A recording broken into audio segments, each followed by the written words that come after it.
Tom here, FlipAnything USA. So I've been out quite a bit here. I've been taking care of a lot of the properties that I own. It's been a lot of rent renewals and things like that, and I'm happy to say I've been able to keep the rents up because the taxes are going up because the values are going up. It's always kind of a catch-22. I joke with people all the time. The richer I get, the less money I have, meaning the assets seem to be way out of whack, with this inflation stuff that we're seeing.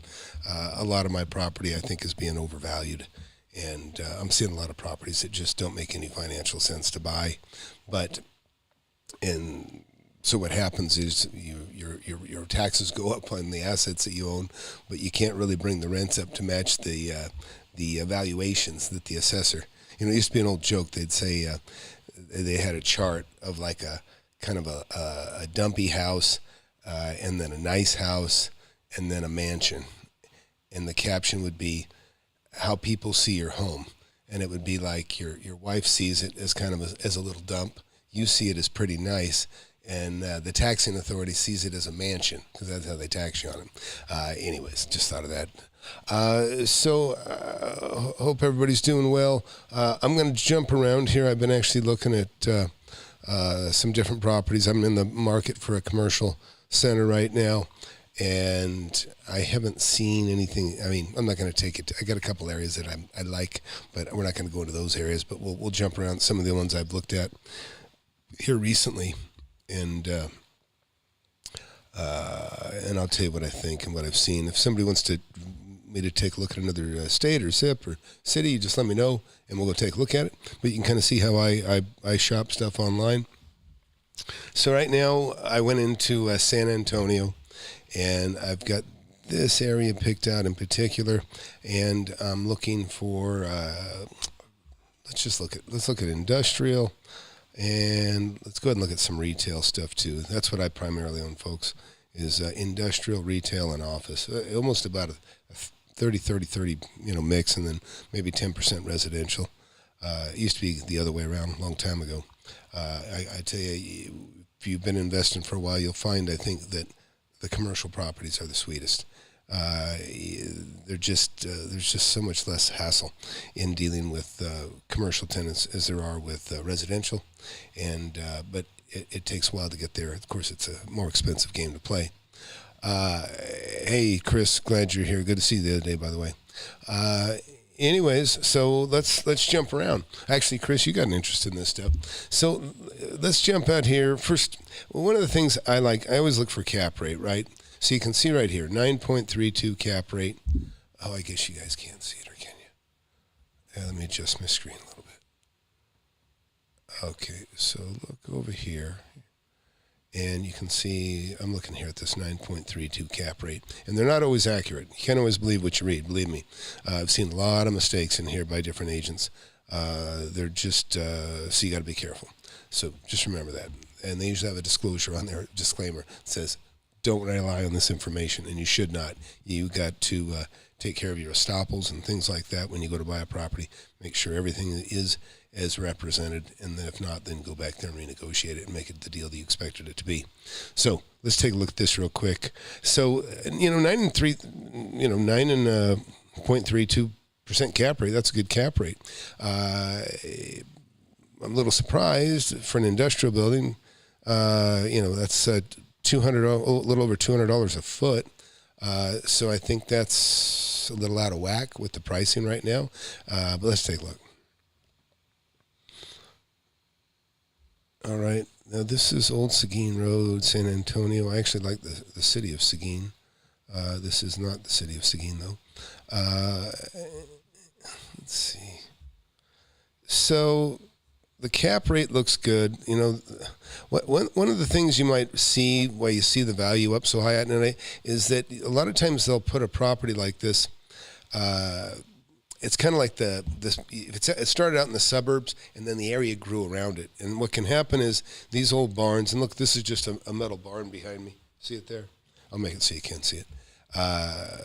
See, it's just kind of like what we called a Butler building a long time ago. But it's just a metal building. But what can happen is that they can end up being extremely well placed. Now, industrial zoning, and this is like an industrial property. Actually, this is a retail building. That's why it looks like an industrial building. Probably was an industrial building. But see, it does have some utility as retail. And you can kind of see it. It looks like it's got a 4-lane road in front of it. You could put some glass front on this. Back here, a little bit funky, but not the end of the world. See back here, we've got 2,400 square feet. So we should have 4 parking spaces per 100. So that takes us up to, what would that be? I guess that'd take us to, not thinking here today. Well, we would have, it actually looks pretty good. So that would only call out for 10 parking spots.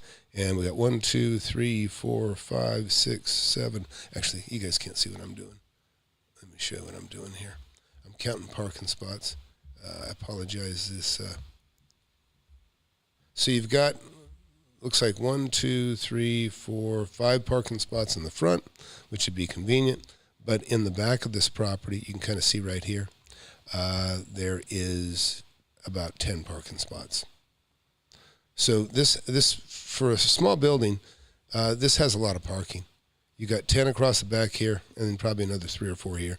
So you've got almost really double the parking that you would need for a building this small. So, this really may not, it's too small for me, but this may not be too bad a deal. In fact, Greg, if you're watching, this one might be a good one for you. Or actually, maybe Chris, you might want to take a look at that one too. I think you probably want to leverage into something bigger. Chris, actually, congratulations. He just closed a deal. He's in the class. He's in the mentorship, and he is about to realize a very substantial profit on a property he bought. Actually, this one property he actually bought before the. I think he bought this one before he got into the mentorship, but nevertheless, he's realizing a big profit from his investment, and congrats on that. So let's go back into this. Now, sometimes the pictures aren't great that you can find online. These actually aren't too bad. But like I say, you could doll this thing up. You could put glass on the front. You spend $20,000 and you can put a front on here. I'll show you one that I did recently, just to give you a real. Actually, here's another property we need to take a look at too. I'll get into that one later. But I'll show you, since this leads me to it. 12001. This is a property that similarly, I'll show you, you'll see what I did, how I dressed it up. It had kind of an ugly mansard front on it, a mansard, it's just kind of a funky overhang, to give people a little bit of shade, a little bit of, out of the rain in the front. And what I did is we're going to see it. Here it is. In fact, you can tell the building has changed. So see this here? I did this last year. I put this is probably 7 feet high, and it gives you a lot more, it just gives you a lot more real estate, so to speak, for signage. And see, I only went back 10 feet back on this side. You can kind of see the old crap. This is what it looked like on the front originally. See back here? This shingles. So this was a dog of a building. I mean, it looked terrible. Has low ceilings. It's not particularly great in some ways, but it's an excellent location. See the freeway there? That's the other reason for putting on a front like this. This is what I built out. And see, you could do that. You could do that on this property as well. Let me get back there. See, you could do that right here. And then this property would have a lot more curb appeal. And you could wrap it around, you go back, you go halfway back here, come around here, and then you'd get a little, better signage, basically. Anyways, let's get back to that. But now watch when I raise back up, and you'll see what this thing looked like before. See? Ugly. Very ugly. I think I spent $60,000. Wasn't too bad. I have my own crew. When we knocked it out quickly. So let's see what else. Tina's here. Glad to see you in here, Tina. Let's see. NPen. Hi, I'm likely to sign up for your mentorship, but just bought your book. Originally, I found out about your channel when I was looking for information, flipping land. Oh, hey, good. Glad you're into jiu-jitsu. That's fantastic. Well, yeah, the mentorship is good till the end of the month, and then that's closed up, and you'll have to live with the book from then.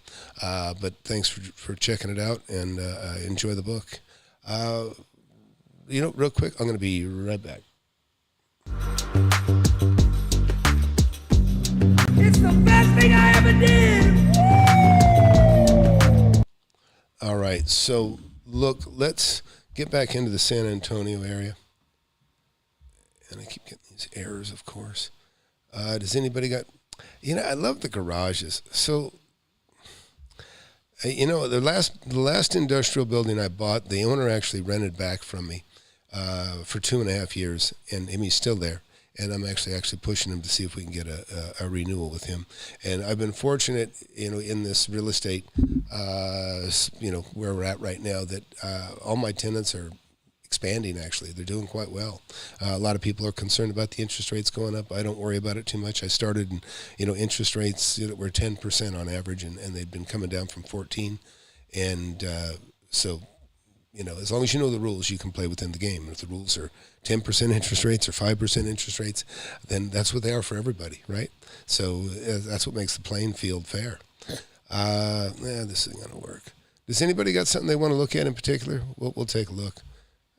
Let's see. Let's just go to retail. I'm more into retail at the moment.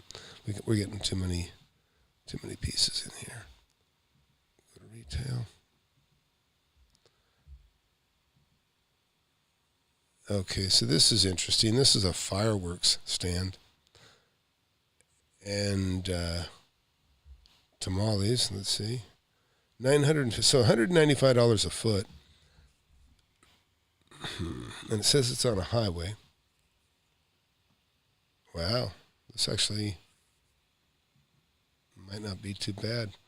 Again, it looks like it was kind of built like it looks like a metal building. It's not too bad. Don't be afraid of metal buildings, folks. They dress up just fine.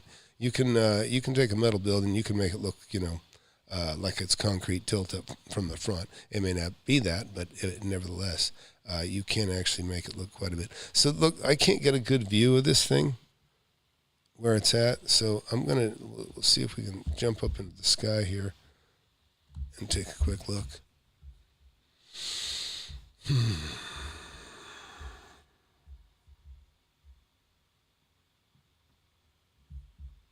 And let's see what we got here. So are any of you, the storage units, Chris, I don't like chasing down $100 a month rents. I've never been a fan of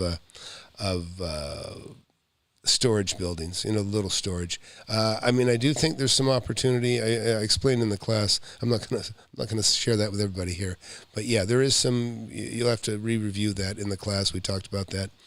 There are some big alternate use for these storage buildings, a little small storage. I don't want to have 50 tenants on 10,000 square feet of building. I want to have one, maybe two. And that's why I'm not a fan of the self-storage. It just seems like it's a lot of policing and a lot of pain sometimes. So you look at the street now. Look, that looks pretty nice. Now, of course, my immediate concern is the parking. But this thing looks pretty damn good. In other words, it's got two lanes going one way, and so everybody's going to see this thing. Let's jump back in the sky a little bit. And you can see, look at the roof. It's an old metal roof. But you know what? That tin, it's easy to fix, easy to repair, and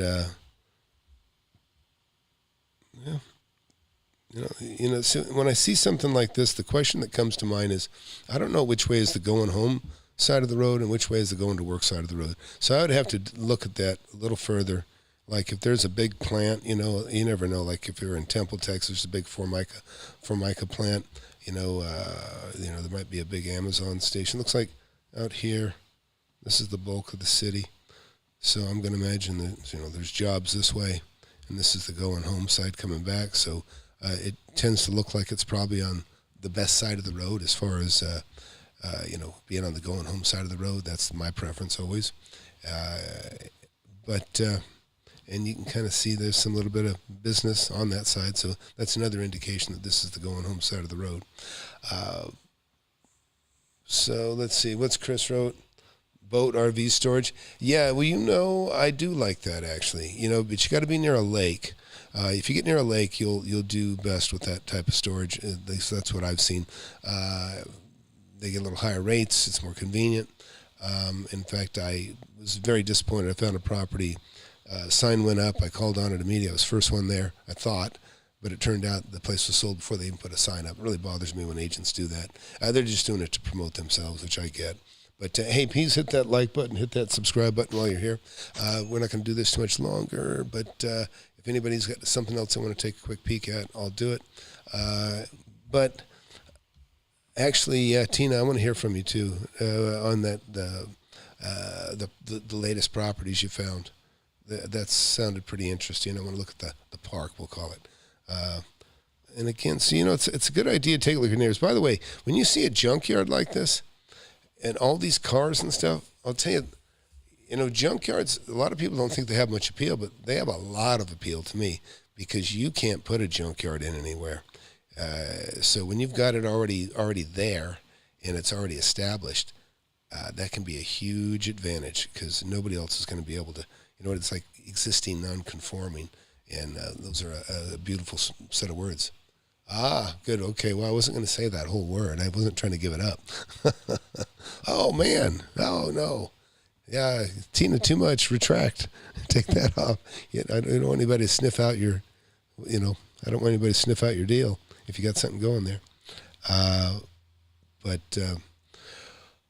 Anyways, but yeah, that's what I'm talking about. I do want to look at that again with you. Anyways, unless you're not too concerned about it, we can take a look at it from the sky if you want. But you know the chance you're taking.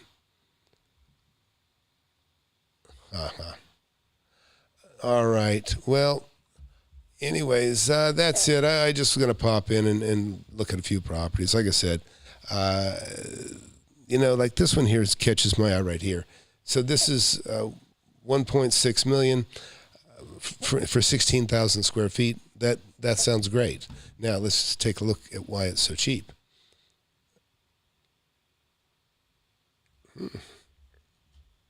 Damn. I don't know where it's at, but I like what I see so far. And by the way, body shops they're not going anywhere. I was actually looking at buying a Caliber Collision, not the business, but the building. I had a 15-year lease in place. Still a little, not quite enough margin for me on that one. But, oh, great, Tina. Yeah, good for you. Yeah, I'm glad you took that up, by the way. Yeah, this ain't the class, so be warned. But, so this is interesting. So let's, again, it's even at industrial, this is, it's a retail building, but it's 16,000 square feet at $1 a foot. That's industrial pricing. So in other words, and this one looks like it could go either way. So, it may not be ideal, but let's just take a look at it from a different perspective.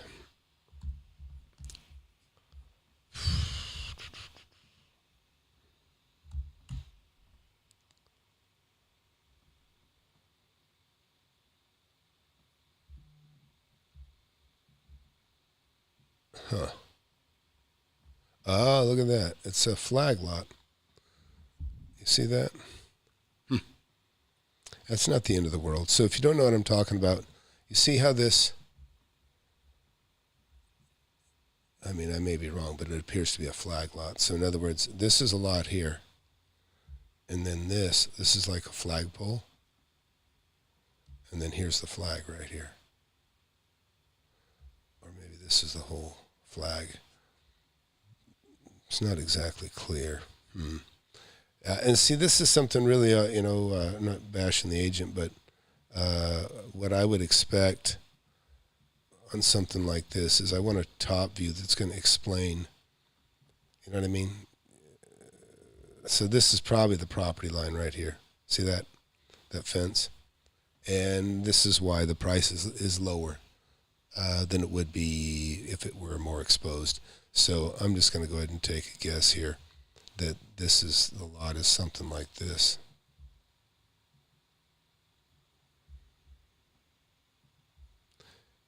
Like this. Without, I mean, the agent didn't particularly spell it out very well exactly what's here. It's 16,000 square feet, so I don't know. It might include this stuff. I don't think it does. I'm going to move this over here. I'm just going to make a decision that I don't believe it does. So I'll take this over here. We'll hit done. Bring that down here. Bring this down here. So I think that's what we're looking at for a lot, is this little flag shape.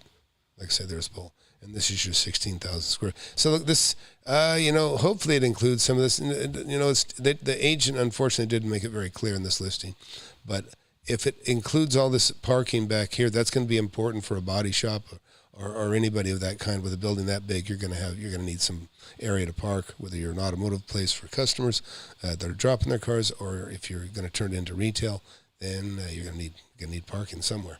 So, anyways. So I'm going to go back here, and I guess let's see what else anybody's got to say.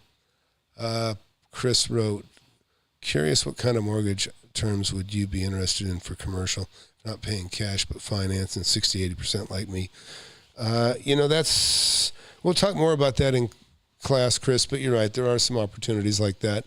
Especially a lot of times, a lot of people, you need to realize some people have the false thoughts that, these commercial buildings, industrial buildings are owned like a big, corporations, or whatever the fantasy is in their head that they think. But no, they're owned by mom and pop, people that started businesses like me and you. And then the business grew and they got tired of having it. They didn't need it anymore. In my case, I had quite a nice building. But I'd made enough money in real estate, investing in real estate, that I didn't have to be in business. I didn't need a job anymore. I was a full-time investor when I was 27. So I sold my building. I just didn't need it. And that happens. And a lot of that, it's kind of neat when you can kind of see what happens as a business grows. You'll see they got a little metal building or something that they bought, and then business got better. 5-10 years later, they got a big contract, and now the next building that's attached to it is a little taller, a little longer, a little deeper, and maybe it's a metal building. And then they grew, they got another contract, and then the next building connected to it ends up looking like a train, is even bigger. Now maybe it's even concrete tilt up, extra deep, extra long, extra wide, but it's just kind of funny. You kind of see little modest means building that they started in, and then their second, influx of cash where they grew, and then another one, and it got even bigger, and then at some point, a lot of times, like in my case, they just up and bought a new big beautiful building or built one, and then they just sell it, and that's, then it's an opportunity for you and me to go buy it. Cool. Well, Tina, look forward to hearing about your deal on that. I guess I'm going to wrap it up right now. But Delta, good to see you in here, by the way. And in these conditions, people start getting scared. They don't need to, but people do. I mean, unless they really got themselves in a bad pinch. But people start to panic sell if they feel like they're afraid of getting caught in a downturn. And so you'll see some panic selling that'll produce some opportunities. I'm already seeing some of it. I'm seeing price reductions. In some areas, I'm actually seeing where people are actually increasing the price, which I find a little bit odd with the interest rates going up. I wouldn't expect to see, some people saying, let's ask more for it. Although I've done it too. And sometimes it works. There is a perceived value on pricing sometimes, and people will fall into that. Actually, you can even look and you'll see, you'll see in one area where, $1 million homes might sell 5 or 10 days, and yet homes under 500,000 are taking 60 days. It's kind of weird, and the data can be different like that, and I can't tell you exactly why without looking into it deeper. But those when you look into the data on those things, it brings up questions, and then you got to figure out what those answers are. And a lot of times, if you can figure that out, it's a place for you to lead in and take advantage of her, because you're figuring out something nobody else has. Thoughts of infinite banking from life insurance for rehab? Javier, don't know anything about that. No clue. But if you, that's the other thing. If you have any particular skills, a lot of times your expertise and what you know and what you do can be very valuable as a real estate investor, because you'll see opportunities on some properties, how they can be reutilized or repurposed somewhere or another that other people aren't going to see, but you see it all because you know what's perfect for that type of business. So, that's one of the things you learn from me is everybody's different. Everybody has, some unique skills, and but everybody has a unique set of experiences that make up their life. And, a lot of people make a ton of money because, they're in one industry or another, and then they get into a new industry, and then they realize from their previous, business that, hey, I can utilize some of the technology that I know about from my previous business and take this one and just, set it on fire, making money. And that goes for real estate too. So I always tell our students, trust yourself, because, everybody's got a unique personality, and the way you even negotiate, it's very important to negotiating. And you don't have to be a loudmouth. You don't have to be boisterous. You don't have to be, an extrovert. A lot of people mistakenly think that. You don't. You can make a fortune, and you can be somebody that's, even an introvert. So don't be afraid of that ever. Let's see, Angry Bigfoot, sounds like a introvert. Who's your ideal tenant on large commercial locations? On large, well, not gyms, right? The gyms are suffering terribly right now. And I've got a few, actually my gyms are doing fine, but mine are like, MMA type gyms, and they're doing pretty well. But an ideal large tenant, look, I can tell you that for retail, commercial, well, when you say commercial, that's kind of broad. So look, I have some schools that have done extremely well and have grown in this pandemic. I have some accounting firms that have grown in this pandemic. But I've had also some people that got hurt are the people that had to be in close proximity with each other. So I've seen, like nail salons, hair salons, they suffered. A lot of them had to kind of go underground and, work from home in order to work at all. And so that's been kind of, just interesting seeing the people that survived the pandemic and how they did. So I won't get into my thoughts on the pandemic, but the bottom line is everything opens up another opportunity. Give you an example. I'm teaching online, right? It was kind of indirectly the pandemic. My book released. A lot of people got the book. But you don't have my book.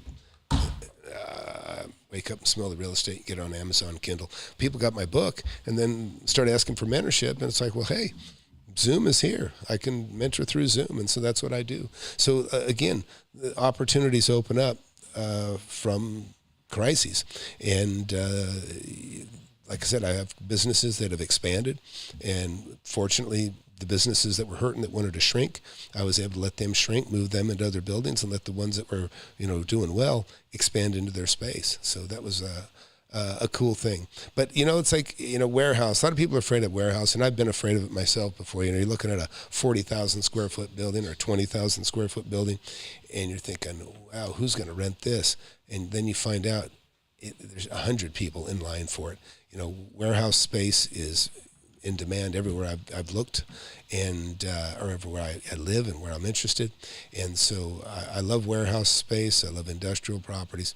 Industrial, some areas I'm a little bit not keen on it if I think that they're not working well or they're not staying busy. Our country's getting killed by China. I have some manufacturing interest myself, and China's a machine.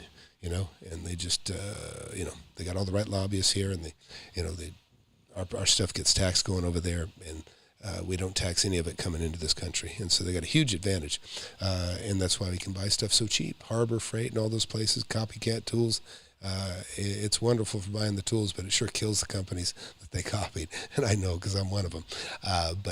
Hey, anyways, hey, thanks for hanging out and watching. And we'll be doing more lives here in the near future. And anybody want to get into anything in particular, yeah, I agree, Bill. That's right. 'Cause they buy the lobbyists, and the lobbyists buy the politicians, and we suffer. So, hey, again, please hit that like button, hit that subscribe button, and thanks for watching. It's the best.